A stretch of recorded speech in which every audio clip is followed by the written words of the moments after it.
Hebreus capítulo 3, de 12 a 14. Tenham cuidado, irmãos, para que nenhum de vocês tenha um coração mau e descrente que o leve a se afastar do Deus vivo. Para se afastar tem que ter aproximado. Ele está usando o termo irmãos, ele está falando com convertidos.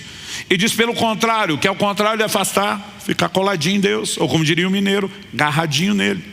E diz pelo contrário, animem uns aos outros todos os dias durante o tempo que se chama hoje, a fim de que nenhum de vocês seja endurecido pelo engano do pecado.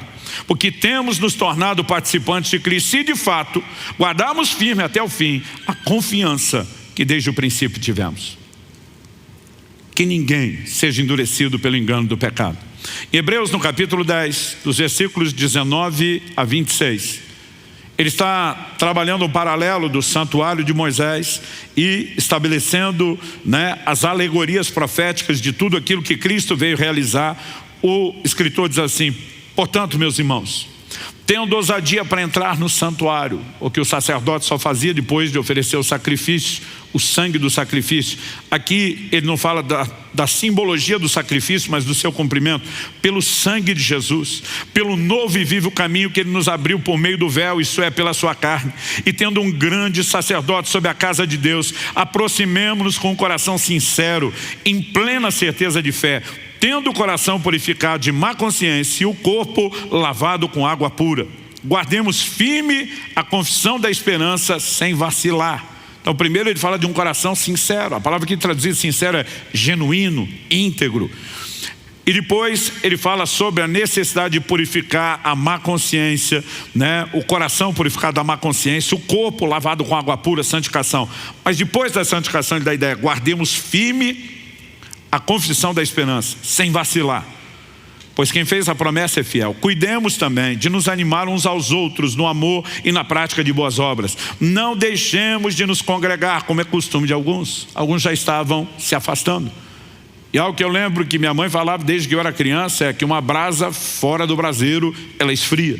Depois de isso ele diz pelo contrário, que é o contrário de deixar de congregar. Vamos permanecer todo mundo junto, unidos, buscando a Deus. Pelo contrário, façamos admoestações, ainda mais agora que vocês veem que o dia se aproxima.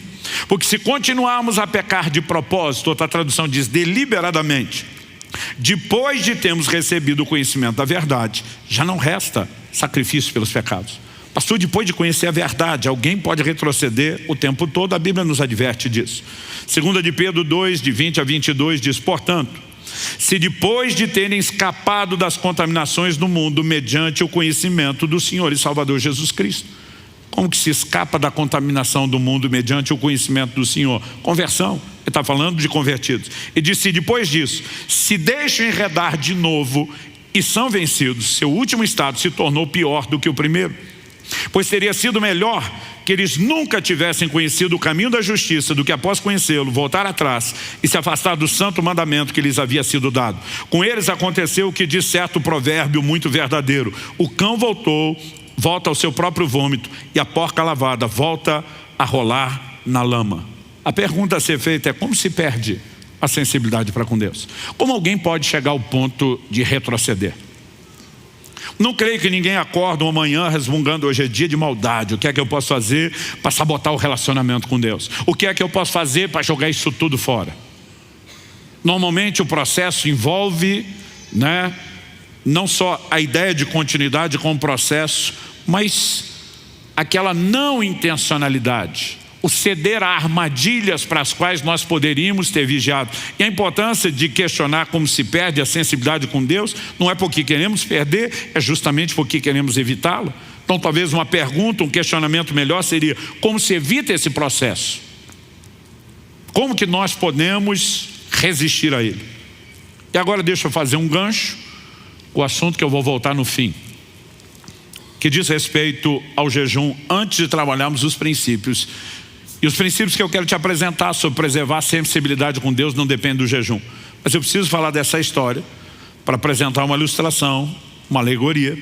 Eu falei isso em um dos cultos, de um dos domingos atrás, mas honestamente eu não me lembro mais em qual dos cultos eu falei. Se eu estiver repetindo, eu não me importo que você ouça de novo, acho até bom, isso vai te ajudar a memorizar. Mas eu sei que eu adiantei essa parábola que ilustra a mensagem de hoje alguns cultos atrás, em uma das reuniões. Então vamos lá. Em agosto do ano passado, eu estava num segundo período de um jejum prolongado, e um homem de Deus que eu respeito demais, um dos gigantes espirituais da nação, nós estivemos juntos num evento, e como a gente esteve por mais de um dia, eu não consegui esconder dele que eu estava jejuando, né? Vamos almoçar hoje? Falei, olha, hoje eu prefiro pular o almoço, né? Não, tudo bem, a gente come à noite. Falei, então, à noite também não vou comer, mas posso sentar, conversar com vocês? Não, então a gente deixa para o café da manhã. Então também não, mas dá para chegar uma hora, né? O colega tentou tantas refeições e falou, quanto tempo você vai ficar sem comer? Eu falei, ainda alguns dias. Ele diz, há quanto tempo você já está sem comer? Eu falei, já há alguns dias. E aí ele falou, olha, desculpa, eu estou fazendo a pergunta porque eu sei o que você tem falado, o que você tem ensinado.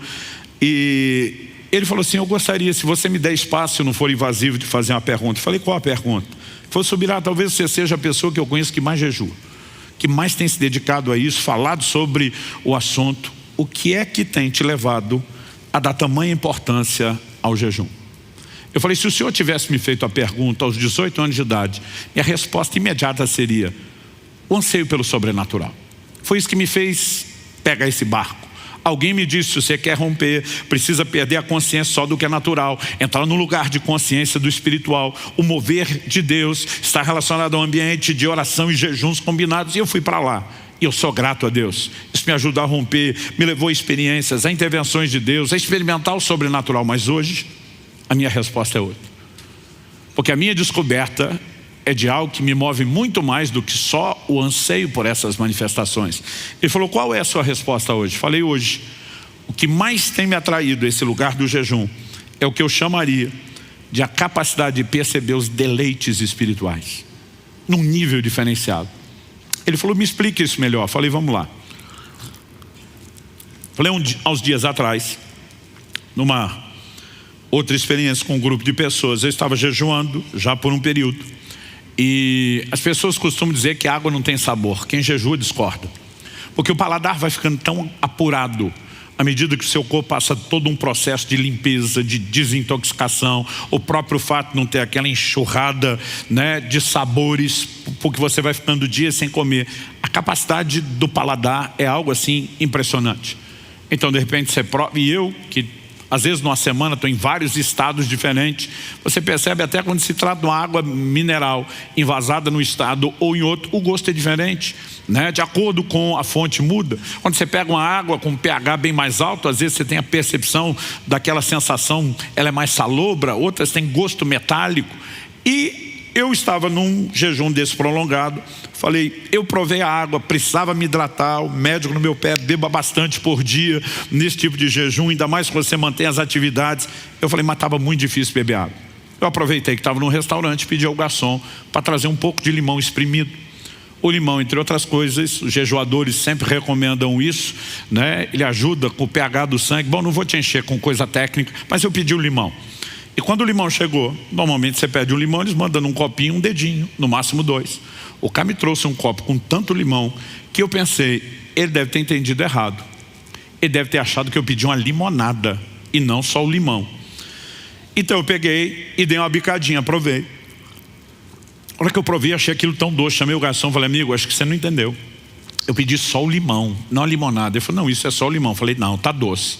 Ele olhou para mim e falou, impossível. Eu vi o cara espremer na minha frente, isso é só limão. Eu provei de novo, falei, mas tá doce.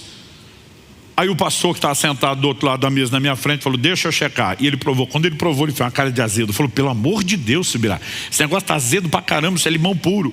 Eu peguei de volta, provei e falei, tá doce.